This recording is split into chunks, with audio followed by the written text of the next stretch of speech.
Ladies and gentlemen, it's a pleasure for me to speak about the high hyperopia, the limits of that. Now back from the theory again to the praxis. In this topic I have no financial interest. You see here the hyperopia in refractive surgery is a challenge. The following points are absolutely important. Steepening of the corneal center, untreated central zone of 6.5 up till 7 mm, especially for the high hyperopic cases you can do.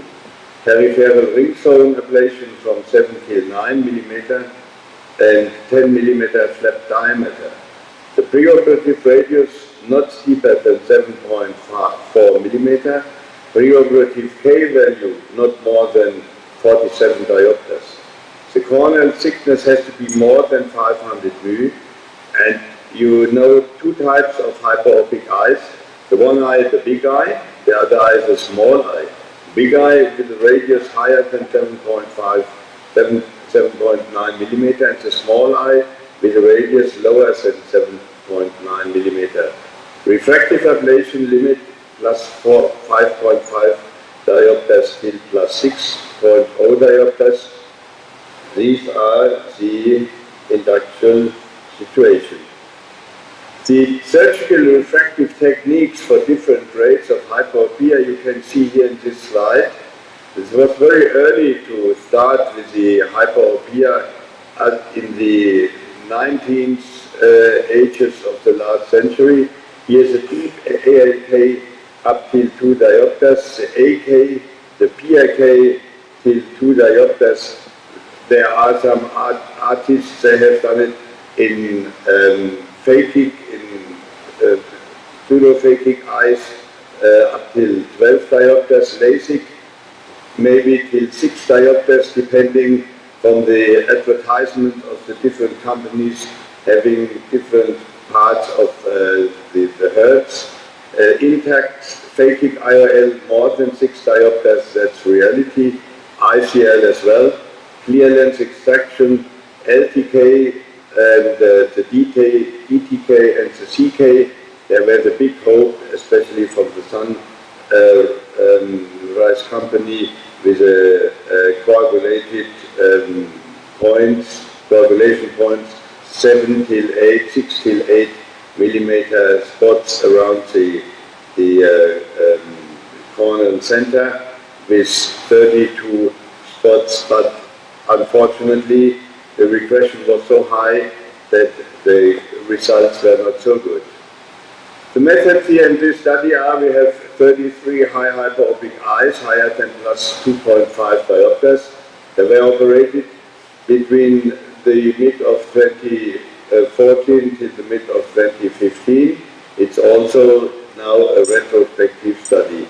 LASIK cut was done with a shrink Cariaso-Baracare microkeratome, with a 10 mm flap diameter and a 130 μ flap thickness, and the laser ablation was done with the 193 nanometer excimer laser MEL80 from Carl Zeiss Meditech. Pre- and post-operative situation, 3 months, 6 months, 1 year, visual acuity was measured, and we were looking to the stability, predictability, and the safety. Here you see the patient population, and the pre-spherical equivalent was between plus 3.38 diopters, plus minus 1.57 diopters, and the post-operative situation 1 year later, spherical equivalent minus 0.03 diopters, plus minus 0.53 diopters. This is a preoperative spherical distribution you can see here. The main eyes were between plus 1 and plus 4 diopters. Only 16% were plus 5 diopters. Stability is a spherical equivalent over the time. You can see here there's a small regression up till 1 year for about half a diopter. Predictability, what is very interesting for the patient, what you can talk to the patient what he can expect. You can see up to 4 diopters, it is in the range, and more than 4 diopters, you get under corrections. There you have to think about a retreatment, especially in these cases, more than +5 diopters. Refractive outcome after 12 months, you can see here, it's a very good situation, 47%, plus minus 0.2 diopters, and in the average we gained, but there was a percentage something not so good. Safety, first and 12 months post-operative. You can see here the green one is after 1 month, the red line is after 12 months, and you see that the uncorrected, the unchanged is 52% after 1 month, but only 24% after 12 months. But gain 1 line is 52% after 1 year. Cumulative uncorrected distance visual acuity, first month and 1 year. The green line is after 1 month, the red line after 1 year, and you can see that 20% or better was after 1 year, though the reaction is a bit later than in the myopic correction. The comparison between preoperative distance visual acuity against postoperative uncorrected distance visual acuity, you can see here, the green line is now 1 year, and you can see 20% or better after 1 year is 97%. The uncorrected distance visual acuity over the 1 year, you can see here, it's a regression, also about half a diopter, and the attempted change in the cylinder was achieved, you can see here. That is also an undercorrection in the higher hyperopic range, and these are now very interesting pictures. This is the astigmatic cut. You see the double angel cylinder plot.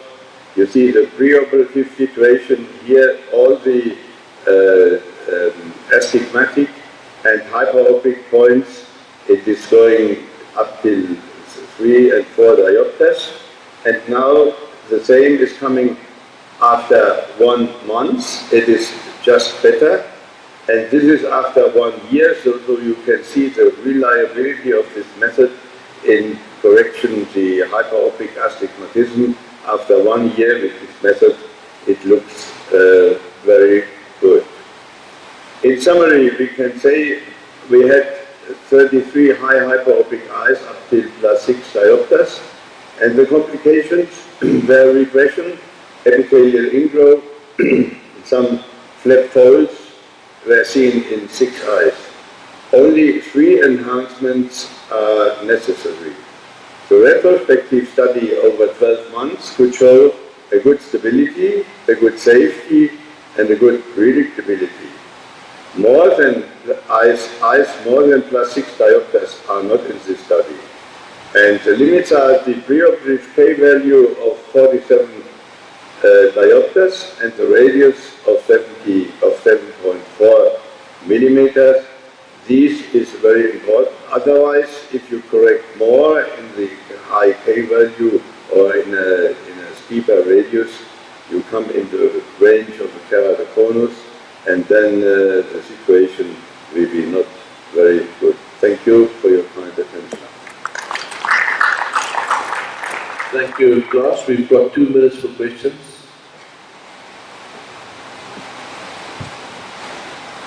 Your last sentence, you say you can correct till 40 45 or 40? 47. 47. Well, that means that you cannot correct somebody with +4 with 47. That's Right, completely right. When you have a K value from 47 diopters, in combination with the radius, where you have a very steep radius from 7.4, you can only correct +2. Yeah, right. Not more. Okay. And then it's this, when you have these so-called cow eyes, therefore the hyperopic situation is just other than the myopic eyes. So-called cow eye, K value is about 42 or 41, and the radius 8.2.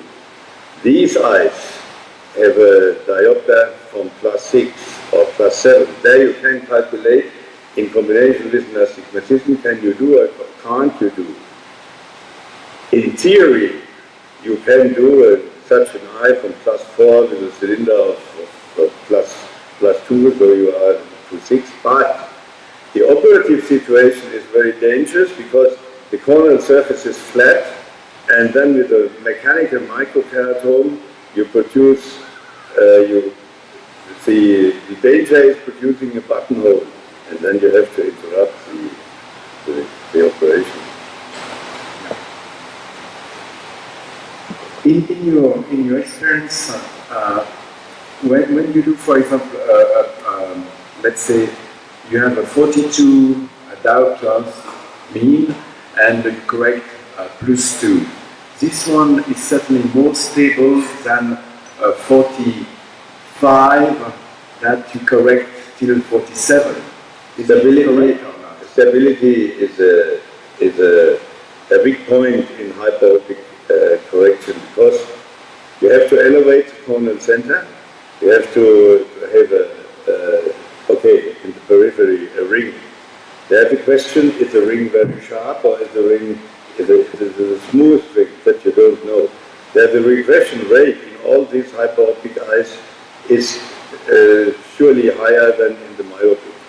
Therefore, the companies come to the idea to elevate the hertz, going up till 500 hertz, from 250 to 500 or maybe to 1000 hertz. But I'm not sure, when I asked the producers, the regression rate is about the same. The only thing is the time is a bit shorter, but these 5 seconds you are better. That is not that the regression gets better.